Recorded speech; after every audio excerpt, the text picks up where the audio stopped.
ते अनेक पैलू आपल्याला आज फुलकडून दाखवले जाणार आहेत। मी सुधीर जोगळेकर आणि डॉक्टर उल्हास कोलटकर यांना विनंती करते की त्यांनी माधव सर आणि सुलेखा ताईंबरोबर गप्पा माराव्यात।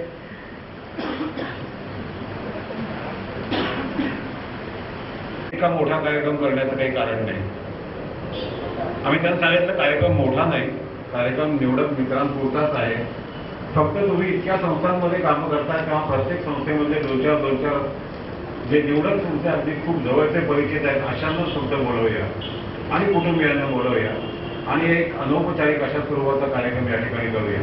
पण तो करताना आम्हाला तुमच्याशी गप्पा मारायच्या, तुमचं जे क्षेत्र आहे या क्षेत्राविषयी आम्हाला थोडी माहिती तुमच्याकडनं तुमच्या तोंडून ऐकून घ्यायची आणि त्यामुळे त्या निमित्ताने ते ऐकण्याकरता हे सगळी मागची जी पार्श्वभूमी होती ती सगळी तयार करावी लागली। मग भारत विकास परिषदेचे काही कार्यकर्ते यामध्ये आहेत, सुधीर फडके समितीचे काही कार्यकर्ते यामध्ये आहेत, ज्या दिलासा चॅरिटेबल ट्रस्टचा उल्लेख या ठिकाणी झाला त्याच्यामध्ये काम करणाऱ्या काही मंडळी ती याच्यामध्ये आहेत, ज्या अनवट या संस्थेशी माझं खूप वर्ष अतिशय जवळून अशा स्वरूपात निगडीत राहिला त्या अनवटची काही मंडळी आहेत, ज्या डीएनसी हायस्कूलमध्ये माधव शिकला त्या डीएनसी हायस्कूलशी संबंधित अशा स्वरूपाची काही मंडळी यामध्ये अशा एक 5, 6, 7 केळनगर सार्वजनिक गणेशोत्सव मंडळ आहे ज्याच्याशी माधव आणि माधवचा लक्ष्मीनारायण ट्रस्ट हा खूप जवळून संबंधित राहिला। Rotary charitable rotary club of Dombivli city आहे की ज्याच्याशी माधवचा संबंध झाला। शताब्दी राष्ट्रगीताची या कार्यक्रमाच्या निमित्ताने शहरामधल्या 9 संस्था एकत्र आल्या आणि त्या एकत्र याव्या त्याच्याकरता जो सगळ्यांनी आग्रह धरला तो धरणाऱ्यांमध्ये माधव होता आणि म्हणून अशा स्वरूपाच्या सगळ्या संस्थांमधले काही प्रमुख कार्यकर्ते ते आम्ही आज या ठिकाणी एकत्र जमायचं ठरलं आणि म्हणून हा खरं म्हणजे या कार्यक्रमाचा घाट हा या ठिकाणी घातला। मगाशी अगदी कमी सूचना देऊन विनायकने त्यानंतर संदीपने मृदुलांनी आणि गौरी कवीने चौघांनी 4 गीतं या ठिकाणी सादर केली, जयंतनी एक गझल सादर केली। पण माधवचा संबंध आणखीन एका संस्थेशी आला आणि तो म्हणजे डोंबिवलीकर मासिक आणि डोंबिवलीकर एक सांस्कृतिक परिवार या अंकाचं काही अंकांचं अतिथी संपादन म्हणून सुद्धा संपादनाचं काम माधवने केलं। त्या अंकामध्ये माधवच्या बरोबर काम करत असलेले अनिल साठे हे आज दुर्दैवाने आपल्याकडे नाही, 1 महिना सव्वा महिन्यापूर्वी त्यांचं निधन झालं। पण माधवचा जन्मतारीख माधवची ही 7 फेब्रुवारी आहे हे त्यांना माहिती होतं आणि त्यामुळे त्याच्या आधी त्यांच्या निधनाच्या केव्हा तरी एकदा त्यांच्याशी गप्पा झाल्या तेव्हा त्यांनी एक कागद माझ्या हातामध्ये दिला आणि ते म्हणजे माधवच्या साठीचा जेव्हा केव्हा कार्यक्रम होईल त्यावेळेला ही कविता या कार्यक्रमामध्ये वाचायची। त्या कवितेचं त्यांचं शीर्षक आहे, संवादिनी नावाचा त्यांचा कविता संग्रह आहे।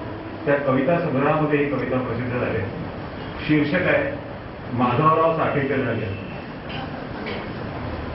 काय म्हणतात, माधवराव साठेचे झाले? खरेच वाटत नाही। तारकांपाठी वणवण फिरणं अजून काही सुटत नाही। अजूनही या वयात ते शोधतात फुलं टपोरी, खरं वाटत नाही। पहा ना जरा अत्तर बित्तर सुगंध गरवळ, वहिनी तर म्हणतात यांना लागलाय म्हातारचं। पूर्वीचं एक ठीक होतं, ऐन बहरातलं पीक होतं, घरभर राजवटींचा पसारा आणि माधवाच्या हातात छान सुंदर मोरपीस होतं। कोण कोण म्हणतं माधवराव आता साठीचे झाले, हेही जरा तसं खरंच आहे, अजूनही चालत तसंच आहे। कवी लेखक कलाकार आज बाहेर मैफिलीत जमतात, चला बहार पहा ना कसं टवटवीत दिसतंय घरदार।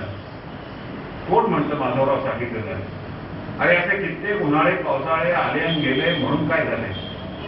गालातल्या गालात हसत माधवराव आजही गुणगुणत असतात, कुणाकुणाच्या कवितांच्या ओळी गाणी स्वतःच्या नावावर खपवत असतात आणि वर म्हणतात तसे, होय वय माझं 60 आहे, ऐन गड्डे 25चंही सारं कसं पाठ आहे। म्हणून तर आयुष्याच्या जाड्या भरड्या वस्त्रालाही दरी किनारी काठ आहे। वा माधवराव क्या बात आहे, तुमच्यापाशी अक्षय जलाशय आणि आमच्या हाती शुभेच्छांचा माठ आहे। शतायुषी भव माधवराव, शतायुषी भव। अनिलनी करताना ही कविता काही माधव जोशींवर केली नसेल, त्याच्या मनामध्ये माधवराव कोणी वेगळेच असतील कदाचित। परंतु ही कविता माधवच्या साठीच्या कार्यक्रमाच्या वेळेला म्हणावी हे त्यांनी मला सांगून ठेवलं होतं, म्हणून आज मुद्दाम ती तुमच्या सर्वांच्या समोर सादर केली. आता या ठिकाणी सांगितलं तसं माधवच्या या सगळ्या प्रवासामध्ये जे जे अनेक टप्पे त्यांनी पाहिले त्याच्याविषयी थोडंसं बोलतं करण्याकरता उल्हास कोलटकर इथे आहे आणि त्यांना थोडीशी साथ मी त्यांच्याबरोबर देतो. ट्रान्सफॉर्मेशन आहे. बोरिस पास्तरनाकचा जन्मदिवस आहे. डॉक्टर शिलागो कादंबरी लिहिणारा आणि त्यांनी साहित्य क्षेत्रामध्ये संपूर्ण बदल घडवून आणला. आजचा दिवस 40 मानाचा पण आहे. आपल्या सगळ्यांना माहिती आहे की कुंभमेळ्यामध्ये आज दुसरं 40 मान झालं आणि आजचा दिवस जुन्या दिल्लीपासून नव्या दिल्लीपर्यंत भारताच्या राजधानीचा प्रवासाचा दिवस आहे. तर आजचा दिवस ट्रान्सफॉर्मेशनचा आहे. माधवराव आणि सुरेखाचं एक ट्रान्सफॉर्मेशन पलीकडे साठीबुद्धी नाट्य म्हणत नाही, तो एका चांगल्या अर्थाने ट्रान्सफॉर्मेशन होत आहे. आणि आपण सगळे इतकेच कंजूस आहोत की मगाचपासून मी ऐकतोय की फक्त आपण सहस्त्रचंद्रदर्शन परंतु मला वाटतं आम्हीसाठी एकमेव व्यक्ती असतात की त्यांना किमान पादावर 100 लागावी असं त्यांचं मत आहे. तर मला वाटतं पहिल्या प्रथम आपण असा अजेंडा मॉडिफाय करूया आणि माधवरावांची 100 याच्यापेक्षा मोठ्या हॉलमध्ये एअर कंडिशन गणपती मंदिर तोपर्यंत होईल याची आपण अपेक्षा करूया आणि त्याच्यामध्ये आपण त्यांची 100 साजरी करूया. एक प्रश्न मला नेहमी असा पडतो की कॉर्पोरेट प्रवास हा ज्याला मी अनेक मित्रांचा बघितला आहे. डोंबिवलीमधल्या टाटामध्ये त्यांच्याबरोबर काम करणारे दिलीप पेंडसे किंवा त्यांचाही प्रवास मी बघितला आहे. चौकरांचा प्रवास बघितलेला आहे. दीपक देसाईंचा प्रवास बघितलेला आहे. तर मराठी माणूस ज्या वेळेला कॉर्पोरेट क्षेत्रामध्ये एका मोठ्या पदावरती पोहोचतो, म्हणजे आज PTSLचे ते प्रेसिडेंट आहे, असोचॅमचे प्रेसिडेंट असेल, अशा वेगळ्या संस्थांमध्ये एक मराठी माणूस म्हणून तुम्हाला ती अशी कमतरता आपल्यामध्ये कमी अशी काही जाणवली का बरं? मी मराठी आहे म्हणून ह्या गोष्टी मी करू शकत नाही किंवा कुठेतरी मला अडचणीचं होत आहे. उल्हासात एक सर्वप्रथम हे जे हा जो कौतुक सोहळा इथे हे केलेला आहे तो फक्त डोंबिवलीमध्येच होऊ शकतो याला, आणि असे तुमच्यासारखे सर्व मित्र असल्यामुळेच तो होऊ शकतो हे एक नमूद करायला पाहिजे. कारण जे आतापर्यंत जे परफॉर्मन्सेस झाले त्या सर्व कलावंतांना आपण कधी ठरवून सुद्धा एका स्टेजवरती आणू शकत नाही. ते आज या ठिकाणी हजर आहे आणि हे सर्व तुमचं जे प्रेम आहे आणि ते खरोखर म्हणजे ह्याला म्हणजे भारावून टाकणार आहे. आणि डोंबिवलीमध्ये जे राहिलो ह्याचं खरोखर चीज झाल्यासारखं वाटतं. हे जे उल्हासने आता जे सांगितलं की म्हणजे विचारलं की मराठी असल्याबद्दल कुठे काही न्यूनगंड किंवा त्याच्यात काही कुठे त्रास होतो का, तर मला तसं स्वतःला असं कधीच कुठे वाटलं नाही. कारण एक पहिली गोष्ट आहे की आपण इंग्लिश वगैरे ह्या गोष्टींचा भाऊ करत असतो याच्यावरती, पण इंग्लिश ही जरी भारतातली भाषा असली तरी ती जगाची भाषा असायची काही आवश्यकता नाही. अनेक देश असे आहेत की ज्यांना इंग्लिश येत नाही असं त्यांना जराही लाज वाटत नाही. जपानमधले लोक रितसरपणे बोर्ड मिटिंग्सला सुद्धा त्यांच्याबरोबर एक दुभाषा घेऊन येतो आणि ती अतिशय विचित्र अवस्था होते की तुमचे 10-12 डायरेक्टर्स बसलेले आहेत. जपानमधून आलेले 3 डायरेक्टर आहेत आणि ती एखादी मुलगी त्यांच्याबरोबर आलेली असते.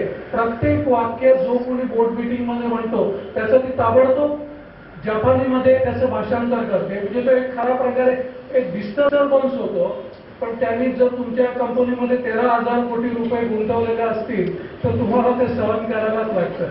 सुरुवातीला रतन टाटांना सुद्धा ह्याची अंगवळणी पडेपर्यंत त्यांनाही ते विचित्र वाटायचं. मग नंतर त्यांनीही ते अंगवळणी पाडून घेतलं की जरा आपण थोडंसं हळूहळू बोलायला पाहिजे की त्या मुलीला तेवढ्या स्पीडनी त्याचं भाषांतर करता येईल. तर ही सर्व जी मनाची स्थिती आहे, कॉन्फिडन्स हा जो प्रकार आहे ही मनाची स्थिती आहे. आता त्याच्यावरती आता चंद्रशेखर टिळक आज भारतभर सगळीकडे फिरतात, त्यांना कधी कुठे कॉन्फिडन्सचा डोंबिवलीमध्ये असल्याचा त्यांना कधी कुठे त्याच्याबद्दल न्यूनगंड वाटला नाही.